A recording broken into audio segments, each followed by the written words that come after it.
नमस्कार मित्रांनो, ठरलं तर मग या मालिकेच्या येणाऱ्या भागामध्ये शेवटी आता प्रियाचे आई वडील पोलीस चौकीत जाणार म्हणजे जाणार.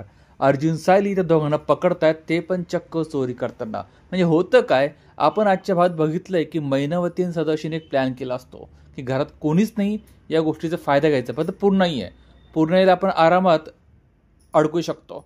म्हणून उद्या भात करते काय, मैनावती पूर्णासाठी कॉफी करते. मस्त साखर टाकते आणि त्यात बेशुद्ध औषध टाकते आणि मग ती कॉफी पिल्यानंतर पूर्णही बेशुद्ध होते. मग तिला ते सोफ्यावर झोपवतात, तिच्या बेडरूममध्ये नेऊन झोपवतात आणि काळा वेज घालून ते सगळं सोनं नाणं सगळं घेतात. तोपर्यंत अस्मिता, कल्पना, सायली, अर्जुन सगळे येतात आणि हे दोघे तिथून पळून जायला लागतात बाहेरून. मग त्यावेळेस अस्मिता बघते, त्यांना ओढते, कोण आहे तिथे. मग सगळेच बाहेर येतात, अश्विन, प्रिया, सगळे बाहेर येतात आणि सायली आणि अर्जुन त्या दोघांना पकडतात. आता सायली अर्जुनला माहीत झालंय की हे तिचे आईवडील नाही आहेत. आता पुढे काय होणार मित्रांनो, प्रियाची जी मजा येईल ना, ती आपल्याला बघायला खूप मजा येईल.